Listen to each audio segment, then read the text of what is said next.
अगले साल एफटीए पर बात शुरू करेंगे भारत और ब्रिटेन। पीएम मोदी और केयर स्टारमर के बीच अहम बैठक। भारत और ब्रिटेन के बीच मुक्त व्यापार समझौते एफटीए पर फिर से बातचीत शुरू होगी। पीएम नरेंद्र मोदी और ब्रिटेन के पीएम केयर स्टारमर के बीच G20 सम्मेलन के दौरान अलग से हुई बैठक में इस बात पर सहमति बनी। बाद में ब्रिटेन के पीएम स्टारमर ने इसकी घोषणा करते हुए बताया कि अगले वर्ष की शुरुआत में एफटीए पर भारत ब्रिटेन के बीच बातचीत फिर शुरू होगी। ये दोनों नेताओं के बीच पहली बैठक थी जिसमें द्विपक्षीय संबंधों की व्यापक समीक्षा की गई। अपराधियों के प्रत्यर्पण का उठाया मुद्दा। पीएम मोदी ने भारत में आर्थिक अपराध करके ब्रिटेन में पनाह लेने वाले अपराधियों के प्रत्यर्पण के मुद्दे को भी उठाया। पीएम मोदी ने इस बात पर जोर दिया कि दोनों देशों के बीच आर्थिक अपराधियों से जुड़े मामलों को सुलझाया जाना जरूरी है। उक्त दोनों अपराधी लंबे समय से ब्रिटेन में हैं और भारत सरकार के प्रत्यर्पण प्रस्ताव को कानूनी पचड़े में उलझा कर रखा हुआ है।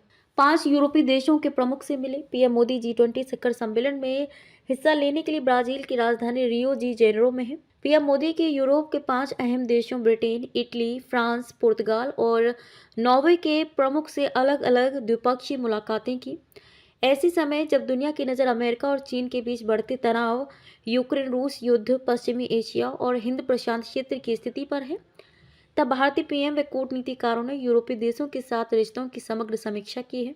ब्रिटेन में 2 महावाणिज्य दूतावास खोलने का ऐलान। पीएम मोदी के साथ बैठक के बाद ब्रिटिश पीएम स्टारमर ने भारत ब्रिटेन के बीच नई रणनीतिक साझेदारी की जरूरत बताई है और भारत जैसे एक विशाल इकोनॉमी के साथ रिश्ते को अपने देश में ज़्यादा रोजगार पैदा करने व संपन्नता लाने के लिए जरूरी करार दिया है। पीएम मोदी ने भी इस रिश्ते के महत्व को रेखांकित किया है और ब्रिटेन में 2 नए बेलफास्ट व मैनचेस्टर महावाणिज्य दूतावास खोलने का ऐलान किया। ब्रिटेन के लिए क्यों जरूरी है भारत? यह फैसला दोनों देशों के बीच बढ़ते आर्थिक व सांस्कृतिक संबंधों की जरूरत को देखते हुए किया गया है। भारतीय विदेश मंत्रालय से मिली सूचना के मुताबिक पीएम मोदी ने भारत में आर्थिक अपराध करके ब्रिटेन में रहने वाले अपराधियों के मुद्दे को सुलझाना जरूरी है। कानूनी आव्रजन व आगमन पर दोनों देशों के बीच वार्ता चल रही है। दोनों प्रधानमंत्रियों ने इसकी भी समीक्षा की है।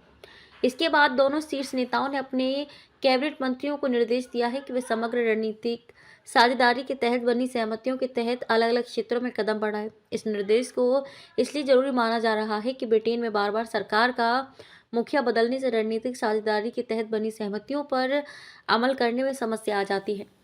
रिश्तों के रोडमैप पर भारत व इटली में बनी सहमति। पीएम मोदी ने इटली की पीएम जॉर्जिया मेलोनी से भी अलग से मुलाकात की, जिसमें वर्ष 2025 और 2029 के लिए भारत इटली संयुक्त कार्य योजना को मंजूरी दी गई है। इसमें दोनों देशों के बीच रक्षा, सुरक्षा व कारोबार के क्षेत्र में सहयोग को मजबूत करने पर खास महत्व देने की बात है। क्योंकि हिंद प्रशांत क्षेत्र में इटली की रुचि लगातार बढ़ रही है, इसे देखते हुए उक्त रोड मैप में दोनों देशों के बीच सहयोग बढ़ाने की बात कही गई है। बनेगा रक्षा औद्योगिक रोड मैप। दोनों देशों के सैन्य अधिकारियों के बीच सैन्य प्रशिक्षण संवाद व आपसी विमर्श लगातार करने की भी सहमति बनी है। दोनों देशों के रक्षा मंत्रालयों को एक रक्षा औद्योगिक रोड मैप बनाने को कहा गया है। दोनों देशों के विदेश मंत्रियों की अब सालाना बैठक को जारी रखने की भी बात है।